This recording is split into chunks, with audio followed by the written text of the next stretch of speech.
Baik, di sini saya akan menjelaskan topik mengenai pengulangan while for. Tapi sebelum itu, pepatah pernah mengatakan, tak kenal maka tak sayang. Jadi, izinkan saya memperkenalkan diri. Nama saya Kade Agus Nanda Putra dengan NIM 2200100007. Ya, tanpa basa-basi, di sini saya akan menjelaskan mengenai pengulangan while for. Nah, yang dimana pengulangan for digunakan untuk melintasi urutan item seperti list atau string, sedangkan pengulangan while digunakan untuk menjalankan blok kode selama kondisi tertentu terpenuhi. Di sini contoh nomor 1,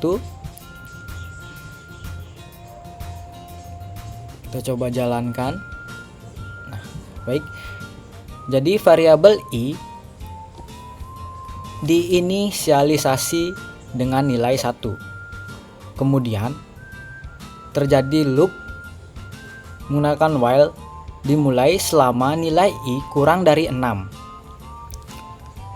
Pernyataan di dalam loop akan dijalankan.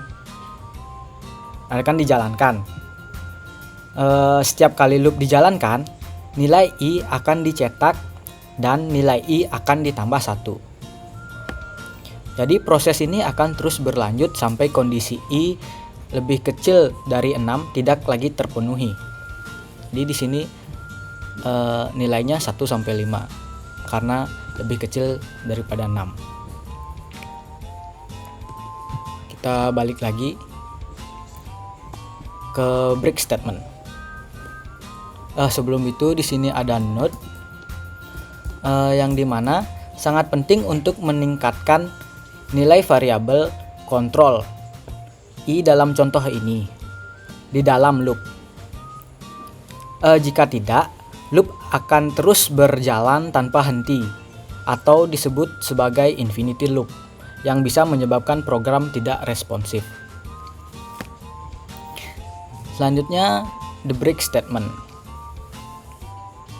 Pernyataan break digunakan untuk menghentikan eksekusi dari sebuah loop, meskipun kondisi loop atau dalam hal ini loop while masih bernilai benar atau true.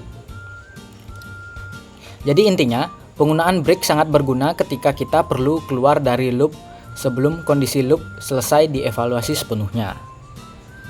Untuk selanjutnya, the continue statement.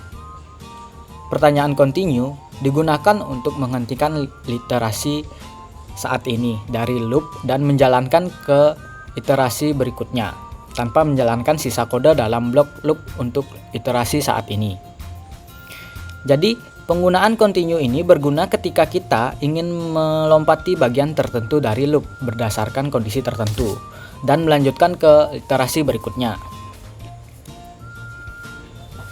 Selanjutnya, yang terakhir dari while itu ada else.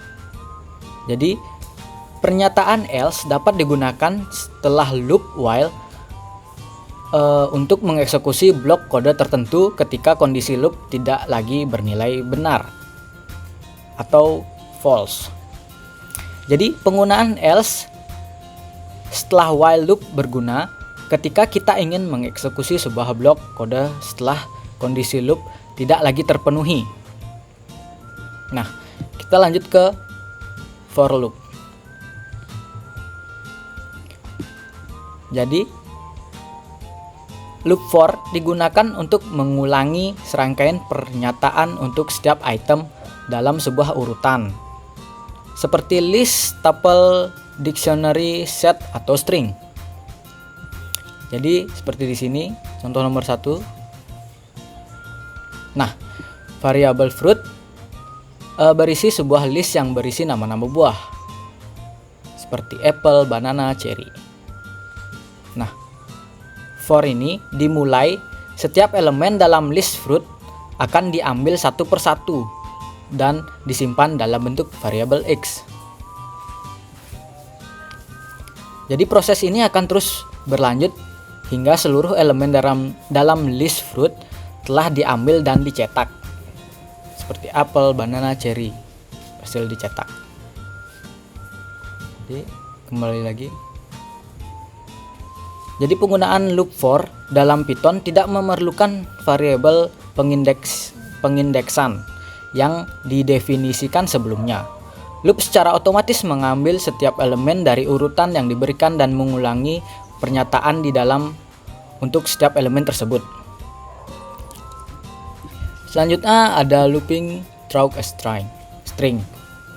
Bahkan string adalah objek yang dapat diiterasi atau iritable karena mereka mengandung urutan karakter.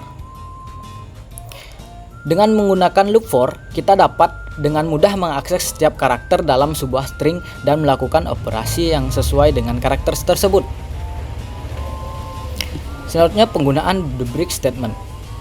Pernyataan break digunakan untuk menghentikan eksekusi dari sebuah loop, bahkan sebelum semua item dalam urutan tersebut diiterasi. Selanjutnya penggunaan continue. Pernyataan continue sama seperti while sebelumnya. Untuk di sini continue digunakan untuk menghentikan iterasi saat ini dari sebuah loop dan melanjutkan ke iterasi berikutnya tanpa menjalankan sisa kode dalam blok loop untuk iterasi saat ini. The range. Penggunaan the range function. Jadi fungsi range ini digunakan untuk menghasilkan urutan bilangan yang berurutan. Fungsi ini sering digunakan dalam loop untuk mengulangi sejumlah tertentu. Sini ada dua contoh ya. Mungkin saya akan jelaskan satu contohnya. Sini contoh satu. Yang ini. Jadi fungsi range 6 menghasilkan urutan angka dari 0 hingga 5. Untuk 6 tidak termasuk. Dalam loop for, setiap nilai dalam urutan tersebut akan diambil dan disimpan dalam variabel X dan kemudian dicetak. Jadi seperti ini. Selanjutnya penggunaan pass statement. Jadi pernyataan pass digunakan ketika kita memerlukan sebuah pernyataan sintaksis di dalam loop atau fungsi tetapi tidak ingin mengeksekusi apapun. Jadi ini berguna ketika kita sedang mengembangkan kode dan ingin menambahkan struktur yang tidak memiliki implementasi saat ini. Jadi penggunaan pass ini berguna ketika kita ingin menahan satu tempat dalam kode. Misalnya ketika kita belum membutuhkan implementasi, jadi untuk satu bagian tertentu atau saat kita sedang memperbaiki kode yang belum lengkap. Jadi sekian sedikit materi tentang pengulangan while dan for dari saya. Jika ada kesalahan kata, mohon maafkan, dan karena saya tadi di awal buka dengan kata pepatah, jadi di sini saya akan menutupnya dengan sekian dari saya dan terima kasih.